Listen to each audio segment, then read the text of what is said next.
کوشش کرو کہ صبح کے وقت پانی کے ساتھ چٹکی بھر اس سبغول کا چھلکا کھا لیا کریں، کیونکہ ایسا کرنے سے مثانے کی گرمی کم ہو جایا کرتی ہے، جس کی وجہ سے چہرے پر دانے نہیں نکلا کرتے۔ کھانے کے بعد ناریل کا تیل چاٹنے سے پیٹ کا بھاری پن ختم ہو جایا کرتا ہے۔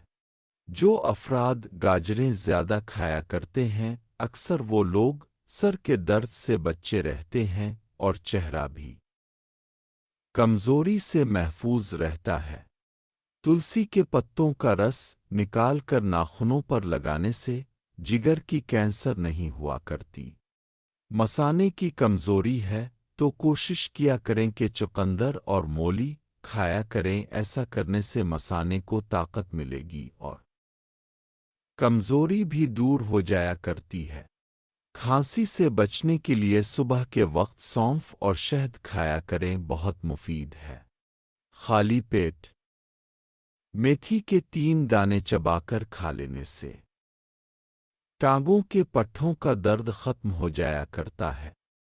ماتھے پر ہلدی کا پیسٹ لگانے سے سوچنے کی حس تیز ہو جایا کرتی ہے۔ ادرک کا قہوہ پینے سے دماغی کمزوری کو دور کیا جا سکتا ہے۔ اگر ہاتھوں پر سوجن ہو جائے تو ملتانی مٹی میں سرسوں کا تیل ملا کر سوجن والی جگہ پر لگائیں، سوجن کے لیے بہت مفید ہے۔ نیند پوری نہ ہونے کی وجہ سے سارے جسم میں اگر درد ہونے لگے تو کوشش کرو کہ گڑ والے قہوہ میں لیموں اور شہد ملا کر پیا کریں، درد سے آرام آ جا کرتا ہے۔ بالوں کو دھونے کے بعد 1 ہفتہ تک سر میں سرسوں کا تیل لگایا کریں۔ سر کے بال نہ کبھی گریں گے اور نہ ہی کبھی سفید ہوں گے۔ کچے لہسن کو سونگھنے سے دماغ تیز ہوتا ہے۔ دانتوں میں درد ہو تو پانی میں نمک ملا کر غرارے کرو، درد سے آرام آ جائے گا۔ میٹھی چیزیں کھانے کے بعد پانی مت پیا، گرین گلہ کبھی خراب نہیں ہوگا اور نہ ہی خارش ہوگی۔ نہانے کے بعد کوشش کیا کریں کہ بھنے ہوئے تل کھا لیا کریں، نمونیا نہیں ہوگا۔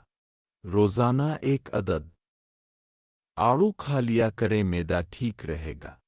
قبض کی صورت میں پپیتا بہت مفید ہے، کوشش کیا کریں کہ دودھ میں آملہ کا مربع ڈال کر پیا کریں، اس سے مختلف بیماریوں سے بچا جا سکتا ہے۔ کوشش کیا کریں کہ لال مرچ کا زیادہ استعمال کیا کریں، اس سے کینسر سے بچا جا سکتا ہے۔ بڑھتے ہوئے وزن کو کم کرنا چاہتے ہو تو ناریل کے ساتھ 1 دانہ انگور کا کھایا کریں، وزن کم ہونا شروع ہو جائے گا۔ جوڑوں میں درد ہو تو مچھلی کے تیل سے جوڑوں کی مالش کریں، درد ختم ہو جائے کرتا ہے۔ جو افراد دمہ کی بیماری میں مبتلا ہے انہیں چاہیے کہ ادرک کے رس میں شہد ملا کر چاٹ لے، دمہ کے لیے بہت مفید ہے۔ جسم کی تھکاوٹ کو دور کرنا چاہتے ہو تو اور بدن کو صحت مند کرنے کے لیے 1 عدد کھجور، 4 دانے پستہ اور 3 دانے کشمش کے ان کا باریک پیسٹ بنا لیں اور روزانہ 1 ماشا دودھ کے ہمراہ کھاؤ۔ اس کے علاوہ دماغ کی کمزوری اور آنکھوں کی کمزوری دور ہو جایا کرتی ہے۔ اس کے علاوہ اگر وقت خاص سے پہلے کھاؤ، ساری رات نفس کھڑا رہے گا، بے شمار طاقت آ جایا کرتی ہے، پٹھوں کی کمزوری دور ہو جایا کرتی ہے۔